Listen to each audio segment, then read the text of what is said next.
شمالی انڈیا میں سیلاب کی صورتحال کافی بہتر ہو گئی تھی۔ دریا بھی معمول پر آ گئے تھے، مگر ابھی تک ٹرینوں کی آمد و رفت بحال نہیں ہوئی تھی۔ ریلوے لائنوں میں جگہ جگہ شگاف پڑ گئے تھے۔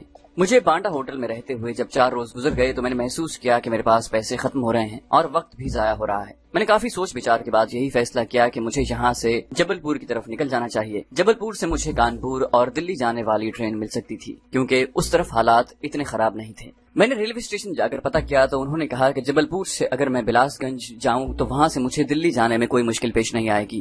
یہ بڑا الٹا سفر تھا، لیکن اس کے سوا کوئی چارہ نہیں تھا۔ معلوم ہوا کہ جبل پور کو گاڑی دوپہر کے بعد جاتی ہے۔ اس وقت دن کے 11 کا ٹائم تھا۔ میں ہوٹل واپس آ گیا۔ سب سے پہلے میں نے ہوٹل بوائے محمود کو اپنی قمیض اتار کر دی اور کہا کہ اسے 1 گھنٹے کے اندر اندر ڈرائی کلین کروا دیں۔ وہ میرا بڑا برخوردار بن گیا تھا۔ 1 گھنٹے کے اندر اندر ڈرائی کلین کروا کر لے آیا۔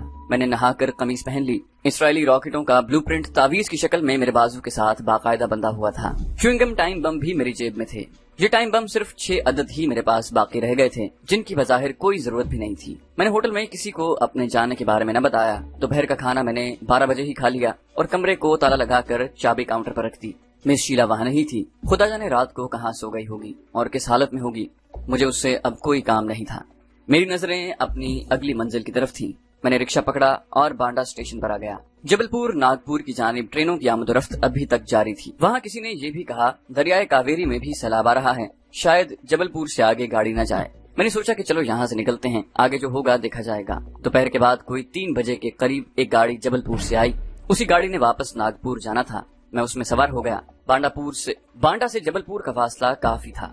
ریلوے لائن جنوب کی طرف جاتی ہے۔ شام تک گاڑی معمول کے مطابق چلتی رہی۔ جب رات ہوئی تو ٹرین کی رفتار بھی ہلکی ہو گئی اور وہ کسی جگہ ٹھہر بھی جاتی۔ بہرحال کسی نہ کسی طرح میں جبل پور پہنچ گیا۔ جبل پور وسطی ہندوستان کا بڑا اہم شہر ہے۔ اس اسٹیشن سے کئی طرف ٹرینیں جاتی ہیں۔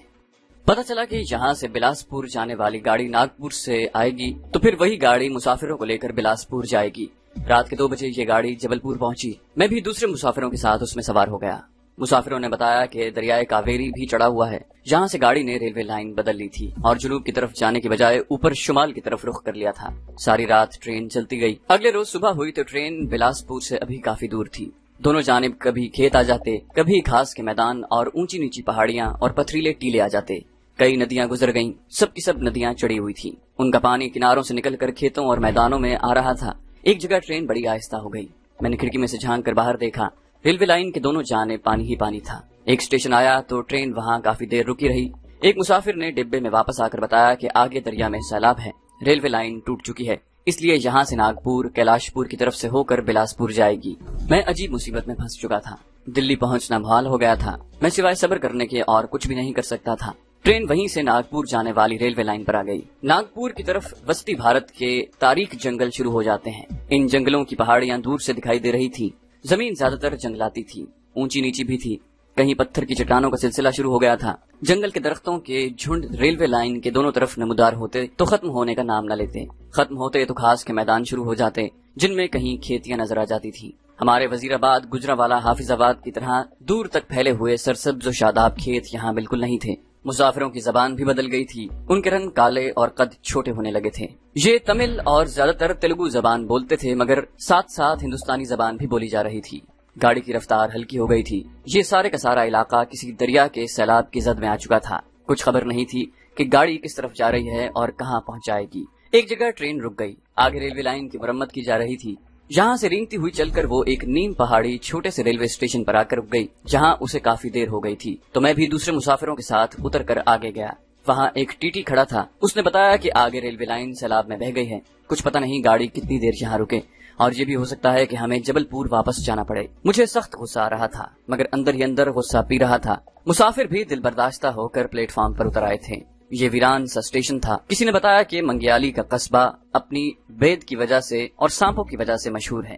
جب پلیٹ فارم پر بیٹھے بیٹھے اور ٹہلتے میں تنگ آ گیا اور ٹرین کے آگے جانے یا واپس جانے کے بارے میں ابھی کوئی معلومات نہ مل سکی تو میں نے سوچا کہ منگیالی قصبے میں ہی چلا جائے، کچھ وقت اسی میں گزارا جائے۔ دل میں یہ خیال بھی تھا کہ شاید اس قصبے سے آگے جانے والی کوئی لاری وغیرہ مل جائے، کیونکہ لاریاں اور بسیں خطرہ مول لے کر بھی چلا کرتی ہیں۔ منگیالی کا قصبہ پہاڑی اور نیم پہاڑی دونوں کے درمیان تھا۔